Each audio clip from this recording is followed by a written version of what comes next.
Welcome to the Wild Type Podcast. I'm Neptune the Chameleon. And I'm Lyssa Lizards. And we're your reptile girlies.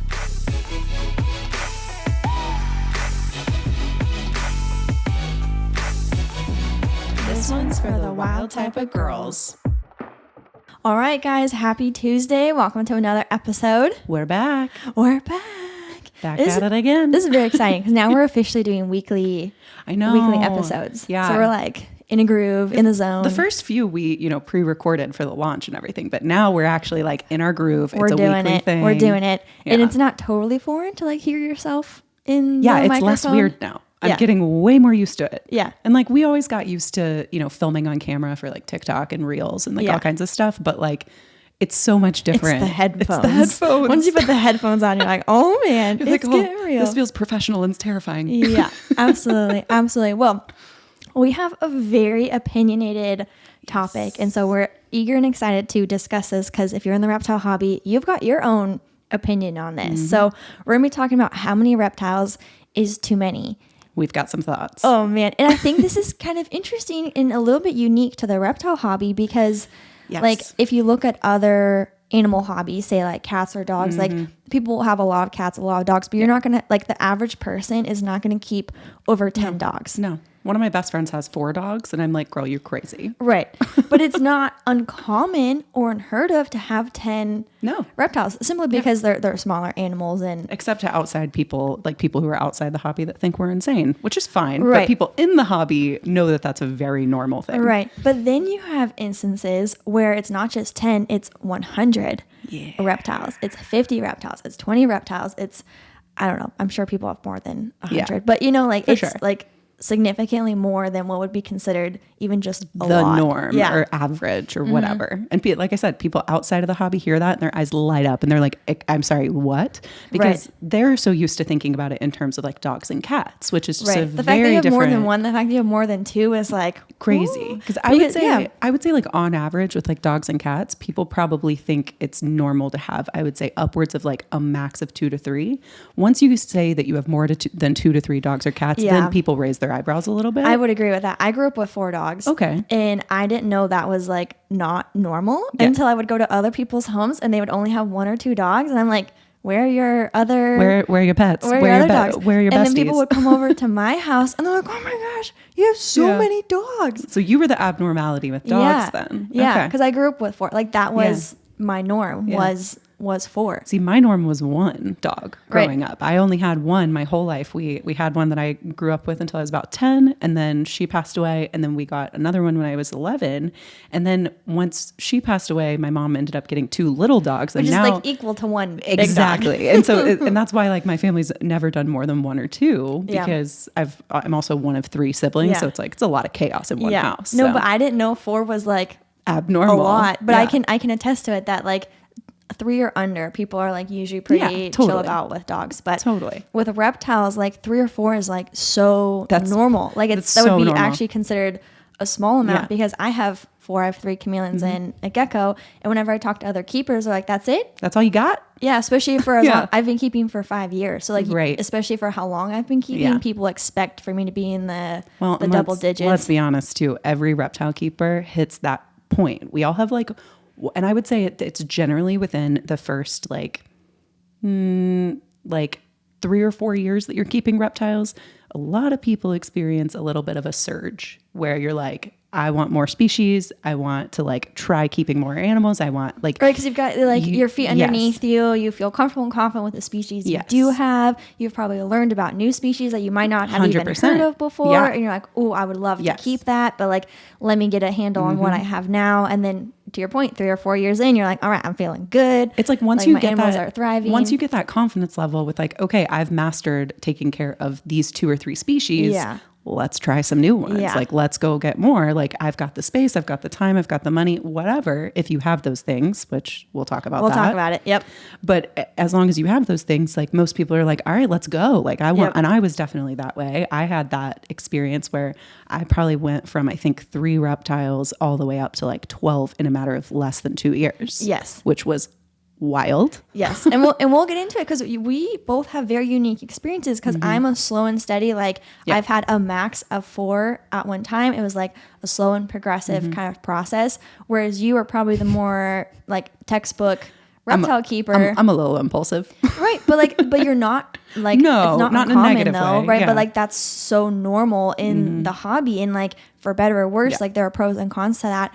But I think it's interesting how everyone starts out with one. It's not everyone. I guess there's some instances where people will get like, oh, I gotta save both of them, or they're bonded, or so they I get the rescue situation where they're getting 2 leopard geckos who have lived together, and then they have to separate. And so there are instances of that, but I say most people start out with one singular reptile, and I wanted a chameleon, so I was like, I'm just gonna have a chameleon. One chameleon is it. I'm not going to get any more. That's all I'm going to have. And so naive. I know. And so many people start out that way though, right? Like it's, I mean, I don't have any tattoos. You don't have any tattoos, but people say that with tattoos is like, once you get one, like you can't. Literally, that's the reason I don't have any, because I know myself and my addictive personality. And the minute that I get one, I'm screwed. Game over. But that's true. Like that's what people say though. Like once you get one, then you're like, oh my gosh, this is awesome. I got to get Pokemon. more. We got to collect them all. Oh my gosh. I need that on a t-shirt right now. That is so cute. Merch coming soon.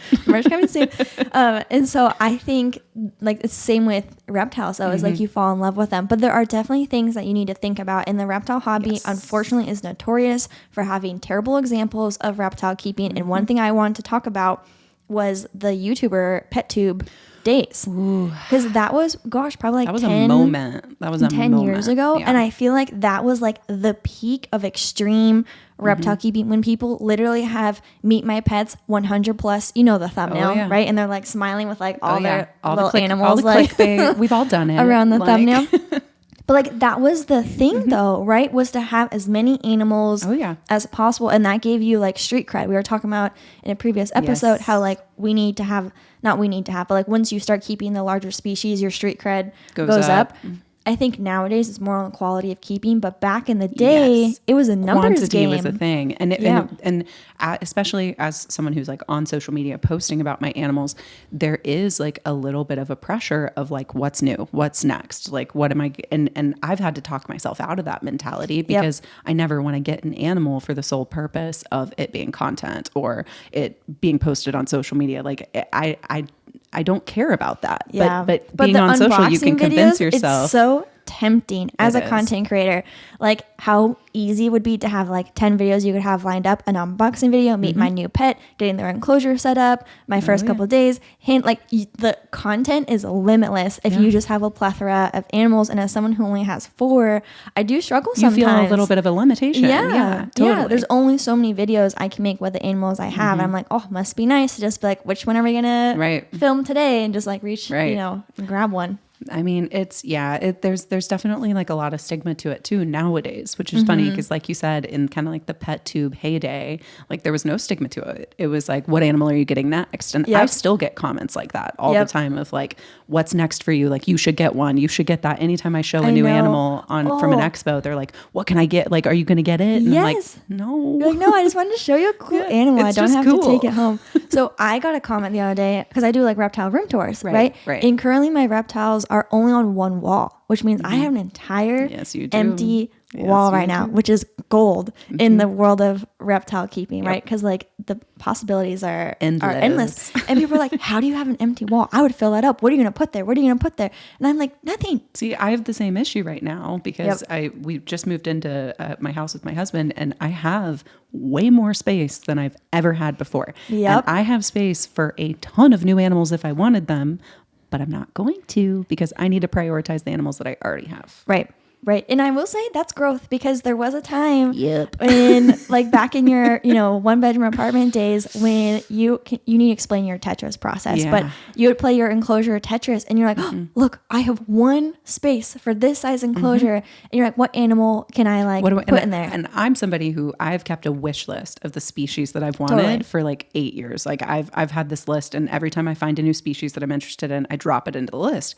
so that way, if and when the time is right, and I have the space, I have the enclosure, I have the money, I have whatever I need, I'll go and get that animal that's next on the list. And so I've always done that, but now I'm a lot more thoughtful about that because I'm not going to go and get a new animal, a new enclosure, a new setup until all my current animals are taken care of. Yes. And so I guess that goes back kind of the original question. How many reptiles is too many? It's not a black and white answer. I think it's very, very subjective. It's very individual based. And there are certain criteria or things that you should take into consideration or think about 100%. When making that decision. And a big one is space. Space is huge. I mean, if you don't have the space, you literally should not get the animal ever. And one thing I want to talk about, minimum space requirements versus preferred or ideal space requirements. Just because this is the minimum size, and this drives me nuts with female chameleons. They're like 18, 36 is all you need. I'm like, but you have to put a laying bin. And like, why can't the females have the 24,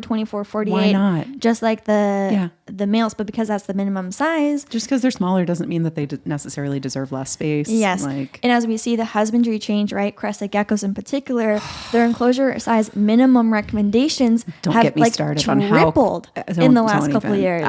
I'm livid about that because it literally, I finally got all of my new Caledonian geckos in 18 by 18 by 24s. And I was so proud of it. And I am not joking. Less than 3 months later, boom, they need bigger. And I was like, I'm going to punch somebody. But what do I do? What if you don't have space, right? Or when you are asking yourself, do I have room for this new reptile? You're like, okay, the minimum is say an 18, 24 or an 18, 36, whatever it is.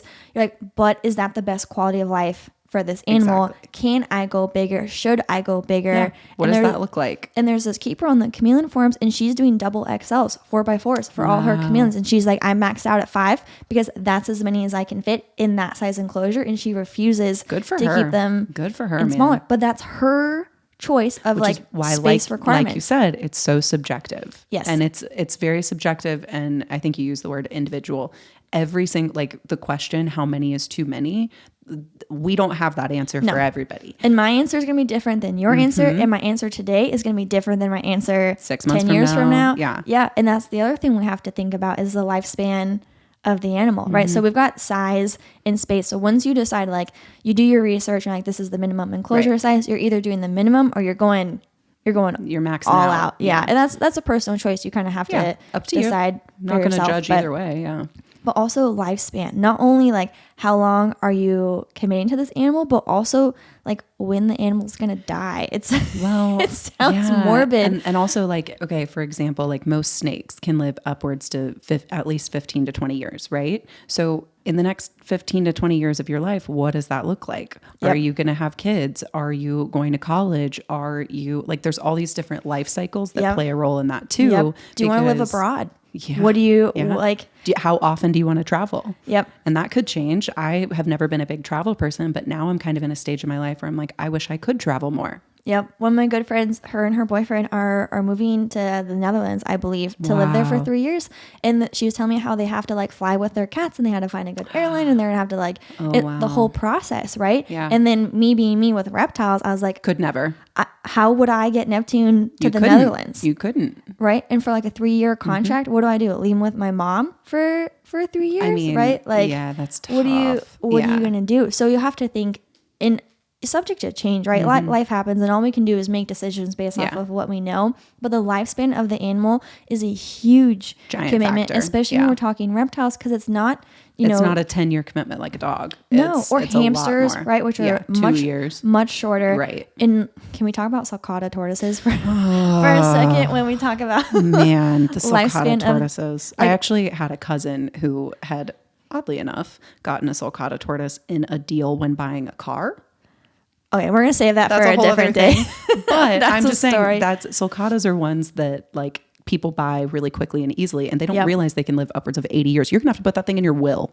Your kids are going to have to want it. If we're talking space and time, like lifespan, think about the space of a sulcata. You need a whole backyard for that guy. And they live over 100 years, right? They are going into your will. And now most reptiles aren't going into your will. Right. But you just have to be aware of it and aware of not just that animal's lifespan, but like what you have ahead of you in that next 15 to 20 years. Yes. Like what does that look like for you? And the timing of it, right? Because you had that stretch you were saying where like in a short amount of time, you got a bunch of reptiles that all have very similar lifespans. Yeah. So instead of staggering out your animals, like if you are very heavy on the front end of it, right, and buy a bunch at the beginning, then like I have a bunch of reptiles that are unfortunately all going to pass within the same time frame, which is heartbreaking to think about it for my future. And I kind of wish I would have planned that out a little better. Yep. And so like I'm itching for an Ambanja chameleon. Yeah. Okay. But I just recently got Venus. She's about a year old. And so I'm like, okay, well, that's not very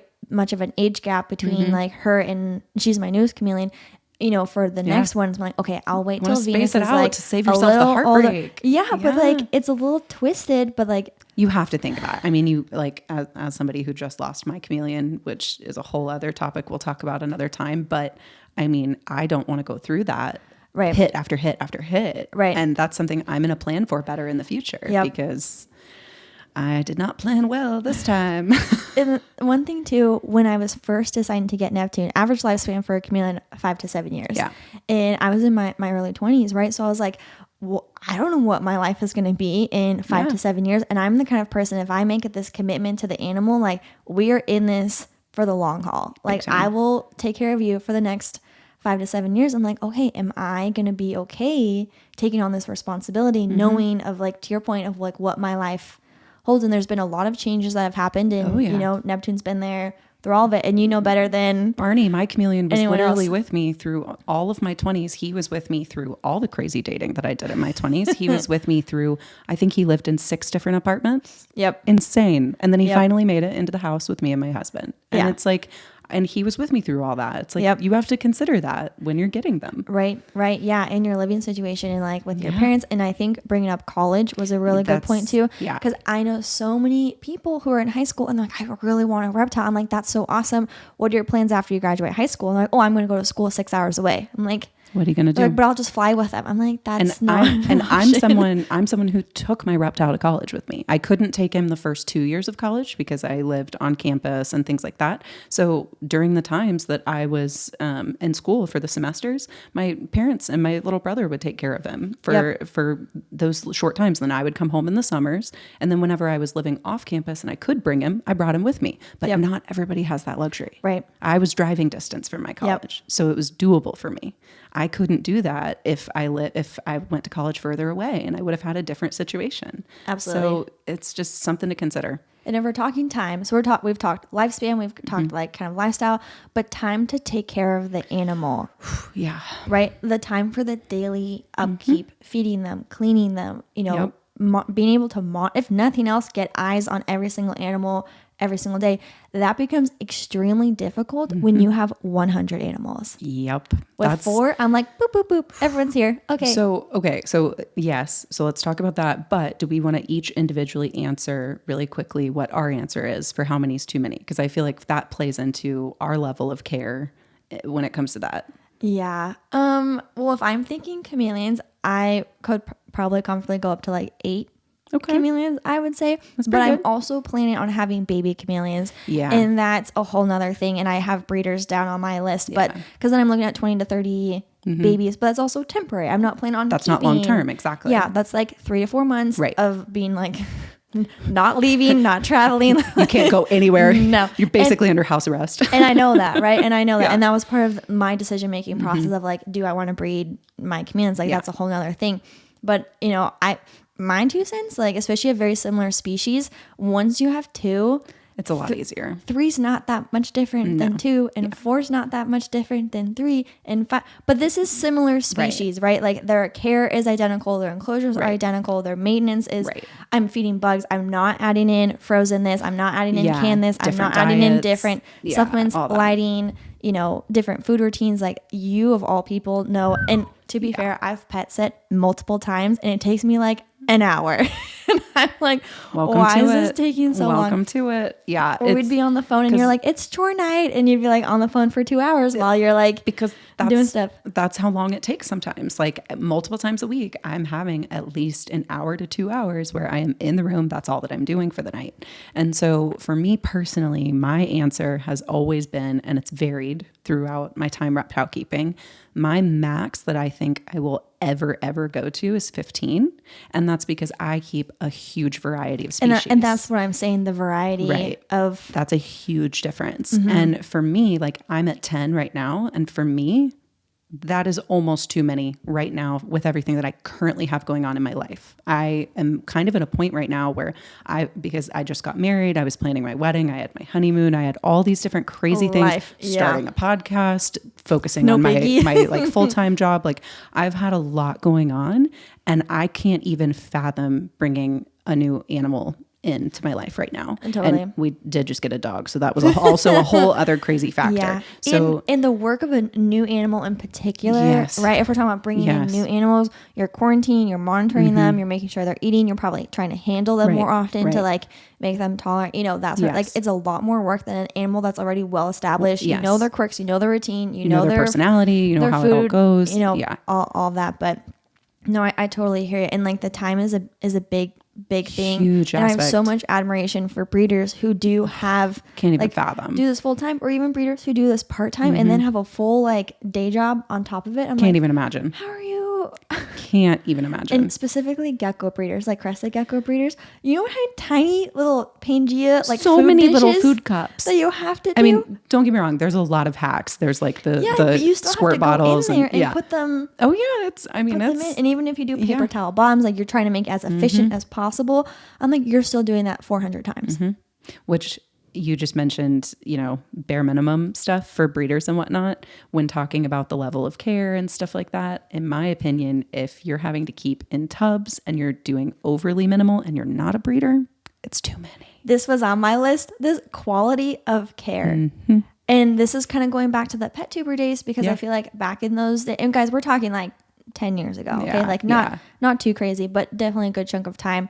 And like tubs and racks were the norm, and everybody having used them. Your crested geckos in tubs was the norm, and our quality of care has evolved for the better so drastically, so fast, because we're doing naturalistic, we're doing bioactive, like the time involved, the space involved, it's next level compared to what it was even just 8 years ago. You can't even keep that many animals strictly from the size requirements, and then having all these bioactive enclosures, the amount of space 15 snakes would take versus 15 snakes from vertical to horizontal, which is the whole point of the tub rack system. It's for efficiency. It's for space. Like it's for breeders. Totally. That's my 2 cents though. Right. And we're talking to hobbyists, like breeders. They kind of get they get their own pass, because in order for us as keepers to be able to have the animals that we have, we need efficiency in the breeding, in the way that they breed. So that's a whole other topic for another day. But if you are using a rack system as a hobbyist in order to save space, in order to have a larger quantity of animals, ask yourself why. Yeah. What's your why? Why are you choosing to do them in racks versus fully bioactive? And again, with the minimum size, why are you choosing to use the minimum enclosure size versus what you can actually provide for them, right? And like cutting corners and things like that, like that's just not... To me, if you're cutting corners in any way, shape, or form, you probably are a little bit in and over your head, in my opinion. So, I mean, everybody has their own level of, like for me, I'm at my max right now, 10 right now. Maybe in 6 months, maybe in a year, I might be able to go back up to that like 12 or 13, because that has always been my sweet spot. But right now, 10's a lot for me. And I'm just trying to prioritize the animals I currently have and upgrading all of their stuff before I even look into getting a new one. So it just varies. It varies by person. The level of care is huge, all of that. And with that comes cost. That's something we haven't talked about yet, Yep. is the cost of the animal, not only maintaining it, right? When you're talking like bugs, you're talking rats, you're talking gecko food, whatever, but also vet costs.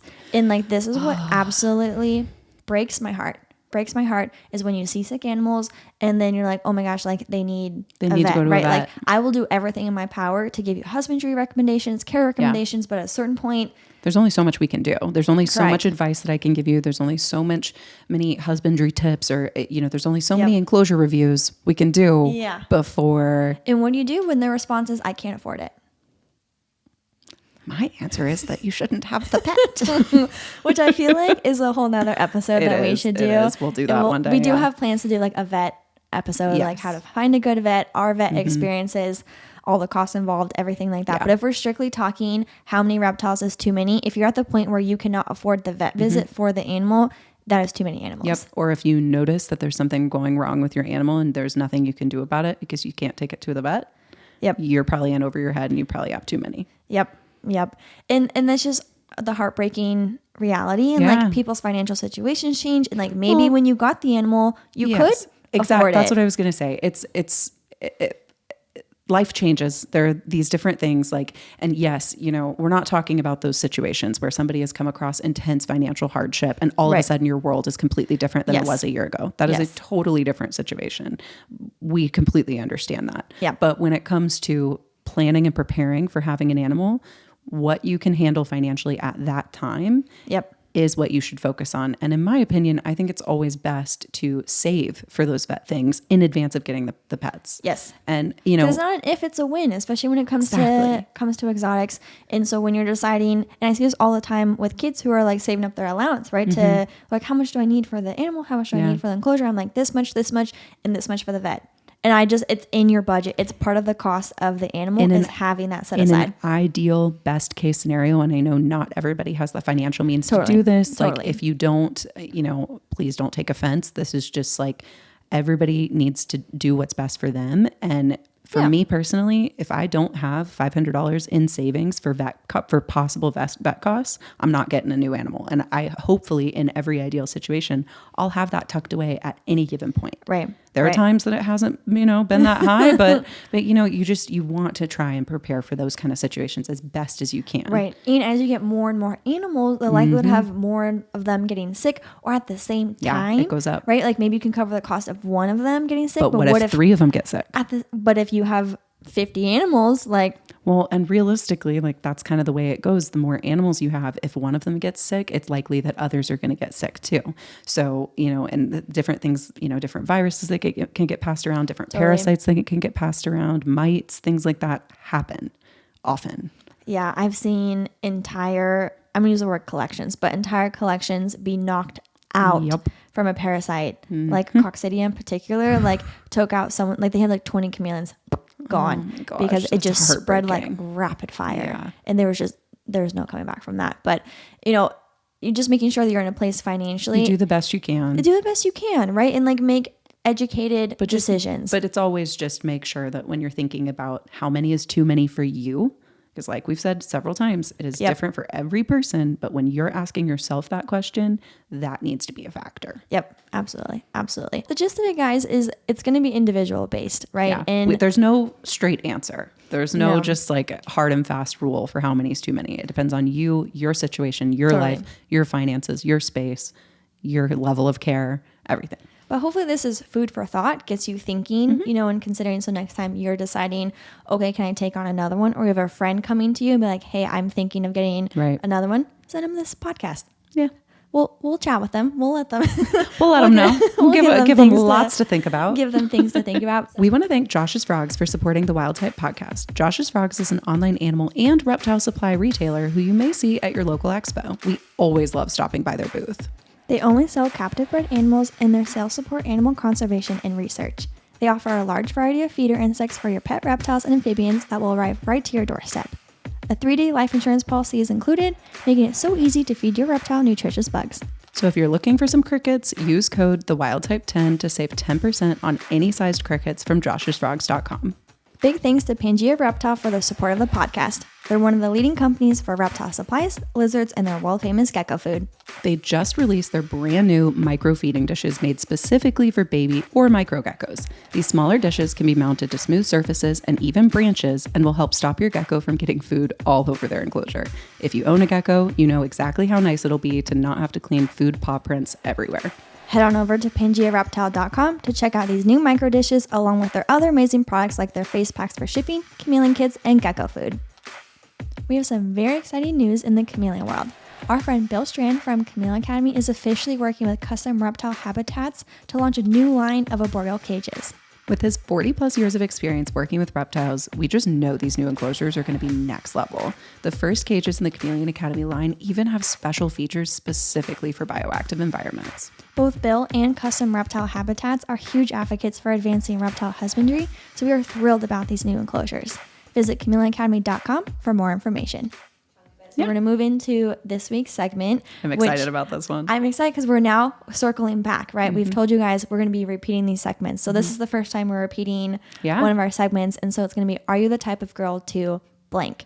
So this week's is, are you the type of girl to pay on the first date? Oh, I have so many thoughts. So many thoughts. And we have very different thoughts, right? Yes. And so let us know in the comments what your situation is. But yours is a very black and white answer. So very simply, are you the type of girl to pay on the first date? Absolutely not. Nope. And why is that? Because I'm old school. Absolutely not. I'm so sorry. My makeup, literally putting on my makeup, probably costs more than your dinner, depending on where we're going. Yep. The time I've taken over an hour and a half typically to shower, get ready, get all prepped and ready for this date to where I feel presentable and to put my best foot forward. I've spent all that time. Like I said, like makeup, time, all of those things, you can buy my dinner. You can absolutely buy my dinner. My 2 cents is I will always offer. And I'll agree with that, but I will always offer. I'll always do the slow reach. Yeah. The fake reach. That's mine. I always go for the reach, but it is a genuine offer. Like if the guy was really like, yes, I would like to split the bill, then I'd be like, totally. Like, and I would never get anything off of the menu that I wouldn't pay for myself. I've heard horror stories. I'm not the type of girl to sit there and order the most expensive thing on the menu. I would never do that to somebody. So inconsiderate. Yeah. No, I think that's you don't even know if they like you or you like them. Like, okay. And that's a good note. If I'm hating the date, if I already 100% know that I don't like you and we will not have a second date, I'm paying for it. Oh, really? Because you don't want to give them something to hold over you, right? That's how I feel about guys who offer to buy you shots like at the bar or buy you a drink or something. Yeah. Like, because their intention is to like get you to chat with them. No, I take that drink and if I don't like you, I run away. 100%. That's a solid strategy as well. But I will always offer. Yeah. And it is a genuine offer. I'm not just reaching for, but I will do it slowly to give them the opportunity because my preference would be that they would pick up the tab. And I'm very strategic with first dates, right? It's always like getting ice cream or grabbing drinks or it's a low dollar amount. Like don't do like fancy dinners for a first date. That's a great point. I am very particular about first dates where I don't want to have to commit to spending more than 1 hour with somebody that I barely know. Right. That's huge for me. And that goes into, like you said, like, what are we doing on the date? If I don't want to do something for more than an hour, we're probably not sitting down for a nice dinner on date 1. Right. So it's, like you said, more often it's coffee, it's drinks, it's ice cream, it's a walk, it's something. Because what is that? $5, $10 tops, right? Like, yeah. And it's like, I can obviously pay for a $10 situation. I'm also not going to feel bad if I end up having to tell the guy like, hey, thanks, but no thanks. But now you're out $100 because we went to like some fancy whatever thing. But also, if you're the kind of guy that's going to hold that over my head, get out of here. Oh yeah, no. Then get out of here. A double no. Absolutely not. So I have a funny story time. So this was someone that I had matched with, on a date app or whatever. Homeboy showed up in sweatpants. So that was already like an ex of mine did that. I don't understand. And he asked me beforehand, he's like, what are you wearing? I was like, like jeans and a nice shirt. And this was not a fancy restaurant, but like definitely like nicer than Chuck E. Cheese. Right? Not sweatpants worthy. Not sweatpants. And I was like, like jeans and a nice shirt. And he's like, cool. Is it okay if I wear sweatpants? And I was like, what? Why are you wearing? He's like, my jeans are dirty. And I was like, how dirty do your jeans have to be that you can't wear them for one more hour? No joke. Jeans don't get dirty that quickly. I'm like, did you spill like paint on them? Or like roll in the mud? Like, if any of us are out here pretending that we aren't going multiple wears in our jeans without washing them, come on. I'm like, how bad do your jeans have to be that you can't wear them for one additional... Wild. That is wild to me. That's insane. I don't think I've ever had a pair of jeans get dirty enough for me to be like, oh, I can't go to this event. Or you don't have another pair? Yeah, I was so confused. Yeah. So anyways, I was like, dressed to impress, right? Because that's my 2 cents is you put your best foot forward. Always. On a first date. I said, that's my reasoning for why I typically am not going to offer to pay for the first date is because I'm putting my best foot forward and you should be too. So I kid you not, he shows up sweatpants with a hoodie and I was like, I'm judging. Cool. I'm judging. Off to a great start. But if we hit it off and like then things were great, like that's not a deal breaker. That's just like not a good first impression. Exactly. It's not putting your best foot forward. But if you have an amazing personality and we have the best time on the date, I can probably forgive it. But we are going to have a talk about what's presentable and what's not. Correct. Anyways, ended up being a trash date. Like really like he lied about his age. It was a whole thing. Oh yeah. And you know why he lied? Because he wanted to get the Tinder like premium plus or whatever at a discounted rate. Younger or older than he was older than he was. But then he put younger on his profile because once you're above X age, I forget what it is, then you have to pay more for like the premium version. So he lied about his age to get the cheaper version, which I'm like, that's like such not a good reason to lie about your age. So anyways, he lied about his age. It just wasn't good overall. Bad I had ordered all around. one singular drink. Okay? One drink. Check comes and I'm always like, you know, the awkward like tango the dance thing. Yeah. Right? The check dance of the I'm check. like, do you want to split it?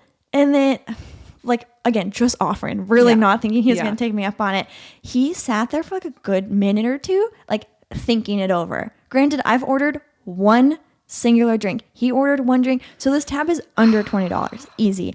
And he was like, I'm like, what? He's debating whether or not you're testing him was what was happening for sure. What are we thinking about? Vice is not an immediate. He's like, I got this one. Don't worry about it. I'm like, oh, thank you. Thank you so much for my $8 drink. Thank you so much. I don't even think it was $8. Like I'm thinking it was like a $4 or $5 like happy hour drink. Yeah. Well, I was just flabbergasted. I would be too. That's wild. Flabbergasted. I'm like, why is this?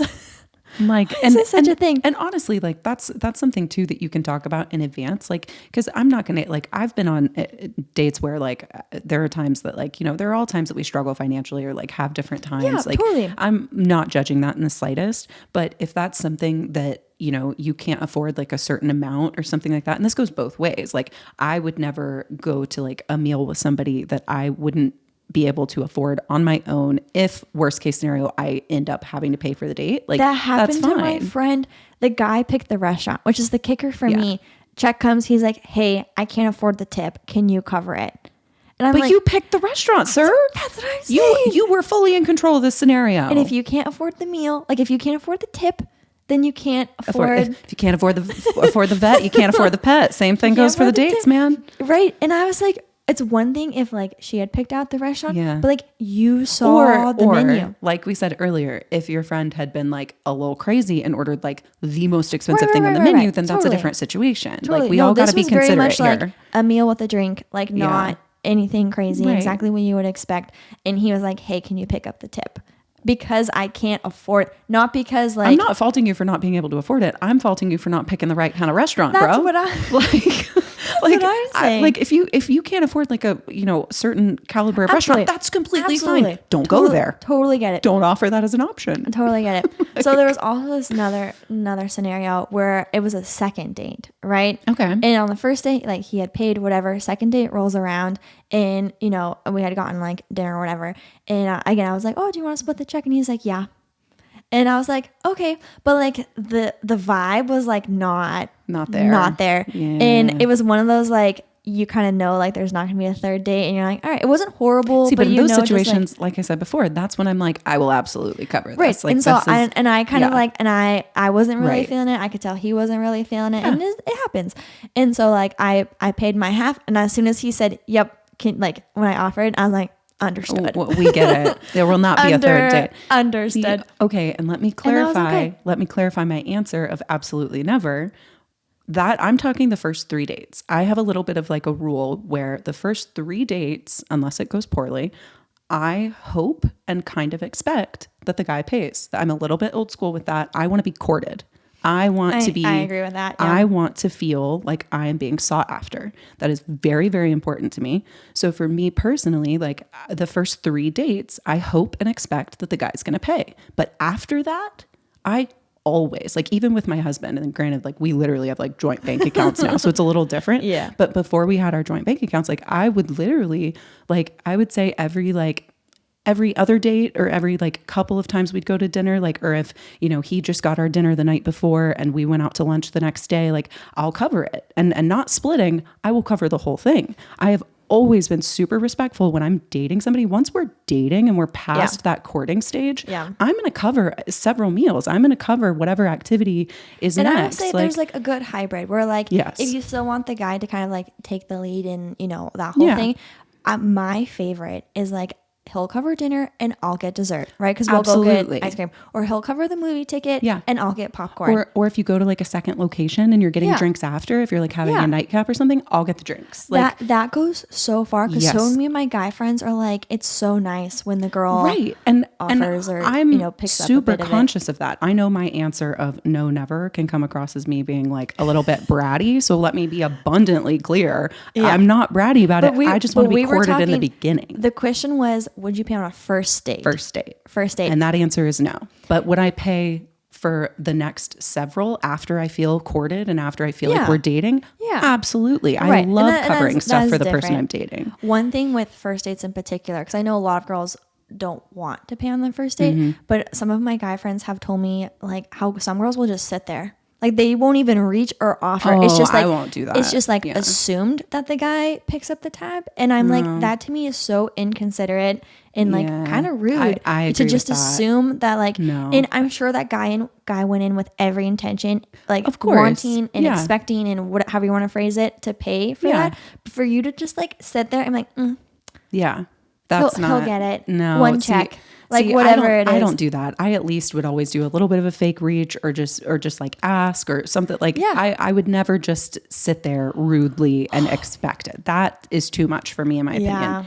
And there's also a different side to this where there are a lot of women nowadays who feel very like the opposite, where if a guy expects to pay or wants to pay, they are a little offended by it because they're like, I can cover my own meal. I'm a fully independent woman, and I get a little bit. I'm all for that. Like that sometimes, like 100% all for that. But it just depends on what your expectation is in a relationship and how that unfolds. Because I don't want to feel like I'm like taking advantage of them, or like I'm not pulling my weight, or like I can't afford it or whatever. And we're past the first date at this point, but like once you're a couple dates in, you're like, no, like you got the last one, so like I'll get this one. They're like, no, like I want to treat you, and I'm like, no, like you do the little argument over the check that my dad and my grandpa do at every meal.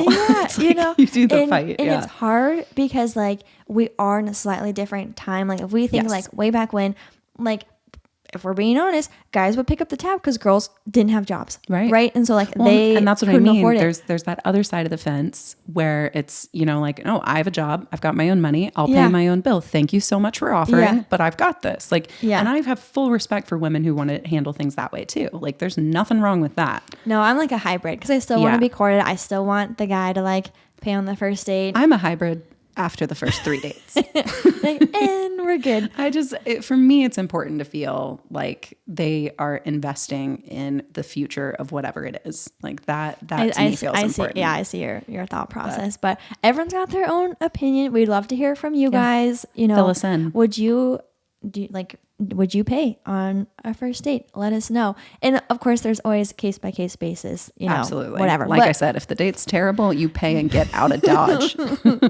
But let us know what your thoughts on it. We'd love to hear from you guys. Otherwise, I think that's a wrap on this episode. Thank you guys so much for tuning in. Of course, you can follow the podcast on all social medias at the Wild Type Podcast. Be sure to subscribe, leave us a review, leave us a comment, do all the things. Coming up next week, we've got common mistakes new keepers make. Very excited about that. We talk to new keepers all the time, so happy to share what we've kind of learned along our journeys, and of course what we've seen. List of mistakes. Yes, so be on the lookout for that. Otherwise, thank you guys so much for watching. Again, make sure to subscribe. I feel like we covered the bases. You guys know what to do. Do all the things. Do all the things. Thank you guys so much for supporting us. Otherwise, we'll talk to you later, Reptile Girlies. See ya. Bye.